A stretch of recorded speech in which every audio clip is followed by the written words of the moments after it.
This time we're dealing with really difficult questions. Are you ready? I'm ready. Child rape, terrible cruelty to young children. What have you got to say about that? Could Allah have prevented these acts if He wished? Aren't the rape victims innocent? But Allah has infinite power and compassion, doesn't He? Then why does He allow these crimes to happen? Are His powers or His mercy limited?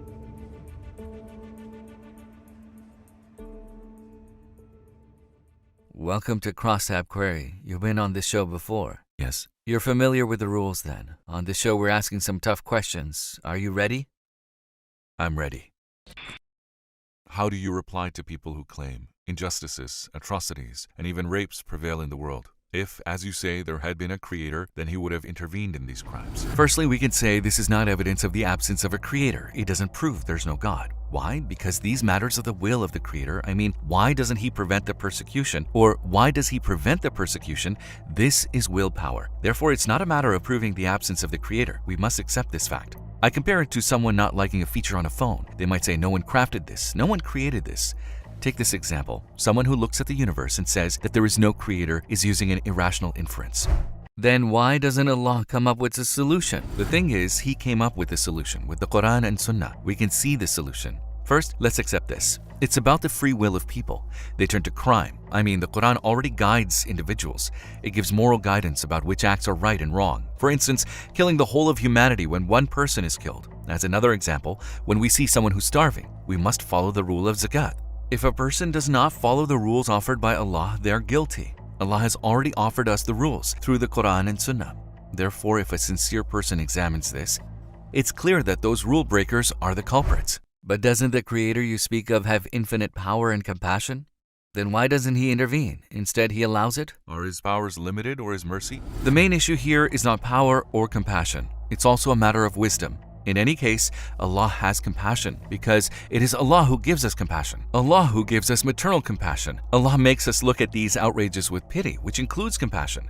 So it doesn't make sense to see compassion and reject the source of that compassion. From the moment of our birth, Allah has introduced Himself to us with many works of compassion. As an example, when a person gives another person a glass of water, we can see the compassion. However, why can't we see the source of compassion in the one who gives us rivers and rain to quench our thirst? So what can we learn from these crimes and atrocities happening in the world? We learn that Allah has created man and His free will with great wisdom, and it is by their evil acts that men misuse this will. It is not evil that evil is created, it is evil that evil is performed. This quote means that free will is not evil. The evil is choosing to use free will to conduct evil acts. Let's look at fire as an example. Fire has many benefits. Just because a person chooses to put his hand in the fire, we can't say the existence of fire is evil. Just like this, free will has many benefits. The existence of will makes a human and gives him the ability to distinguish between good and evil. If someone uses free will to sin, to rape someone, that will be their evil, their sin.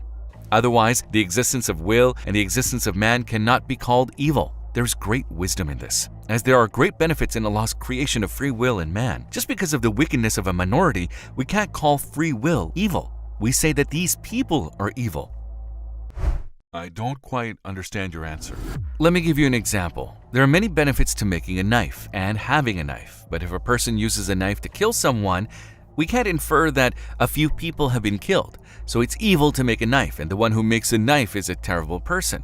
So just like this example, there's no evil in Allah's creation of things, but we say that there is evil in people abusing these creations. Therefore, it is not evil for Allah to create things, but evil for man to abuse them. Rapes, severe cruelty to young children. And what about these?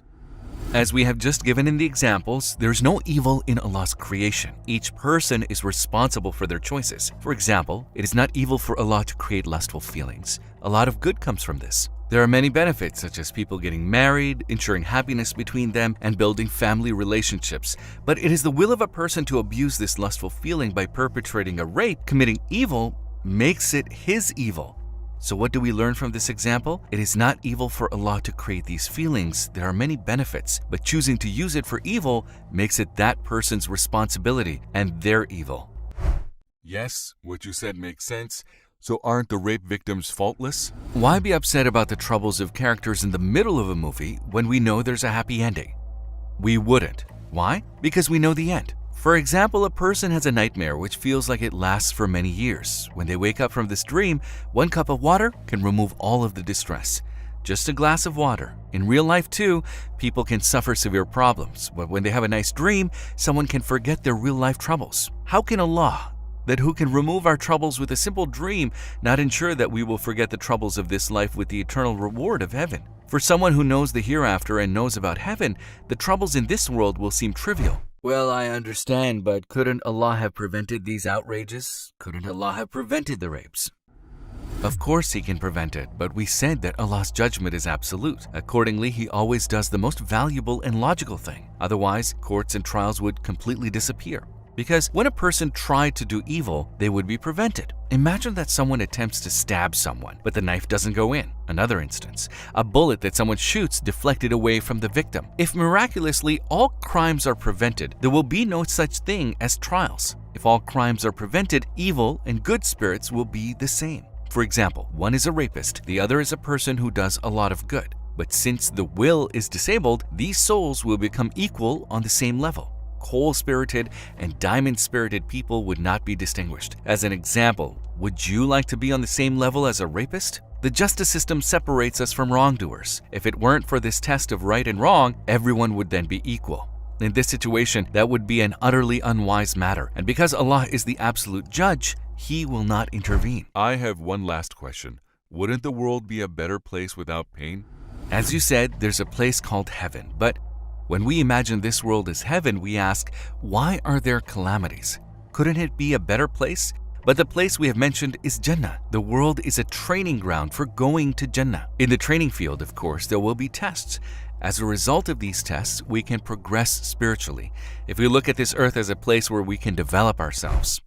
Well, all this makes sense if Jannah exists. Can you prove the existence of Jannah to me? Let's imagine that Sinan the architect is building a new building, say a 10-story building. If someone came and said, he's not going to build the roof of this building and he's just going to leave, no one would believe that. Why? Because everyone knows how wise Sinan the architect is.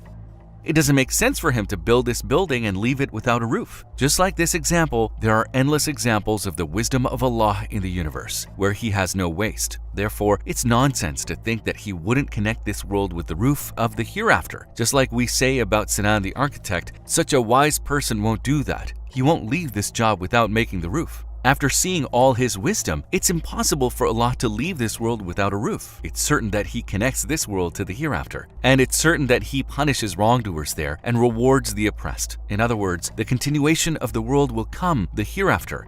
I also want to add this. Wait. You can't talk any way you like. You've already asked the questions from the beginning. Ultimately, I must say this. I give all the answers from the Risale-e Nur Tafsir. If you're also looking for more answers, check it out.